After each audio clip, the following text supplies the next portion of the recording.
Edward Elwall, born the 9th of November 1676, died the 29th of November 1744, was a mercer and grocer, born at Sedgley near Wolverhampton. He was a Unitarian and a Sabbatarian Baptist. That is, his day of rest and worship was the seventh day, the biblical Sabbath, rather than the first day of the week, the papal pagan Sunday, as he called it, which is kept by Orthodox Christians. The people of Wolverhampton referred to him as Jew Elwall because of his Sabbath-keeping. He is said to have occasionally attended the Mill Yard Seventh-day Baptist Church in London. In 1727 Elwall published his Unitarian beliefs in A True Testimony for God and His Sacred Law, being a plain, honest defense of the First Commandment of God, against all the Trinitarians under heaven. Thou shalt have no other gods but me. The Anglican clergy charged him with blasphemy and heresy, for which he was brought to trial at the Stafford Summer Assizes 1726.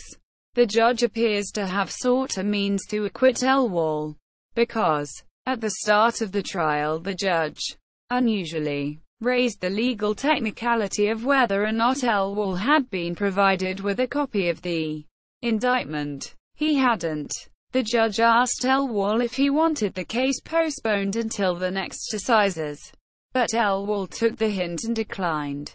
He was allowed to plead his case, after which the case was dismissed on the aforementioned technicality, without being referred to the jury. Elwall's trial and acquittal were frequently referred to by Unitarians throughout the 18th century, as an intimated legal precedent that might ward off their own arrest. Joseph Priestley, for example, published several editions of Elwall's account of the trial, and added it as a supplement to his much-published appeal to the serious and candid professors of Christianity, denying the Trinity was illegal. Priestley, along with anyone who avowed Unitarian beliefs, remained liable to arrest and confiscation of property until the Toleration Act was extended to Unitarians by the Doctrine of the Trinity Act, 1813. Like many dissenters, Elwall objected to the tithe system that maintained the Church of England. In the 17th century, some dissenters had advocated their comprehension into the Church of England, and by implication their inclusion in the tithe system.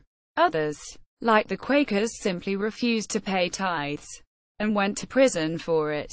Elwall was one of the first to go as far as advocating disestablishment. In 1738 he published a tract, The True and Sure Way to Remove Hirelings Out of the Church. In this he wrote, As Christ has declared that his kingdom is not of this world, so there never ought to be any worldly force to bring men into it, nor any forced maintenance to support it. All must be free and not forced. We read of Christ's whipping the buyers and sellers out, but never in. All Christ's followers must be volunteers. He calls and they follow. Quote,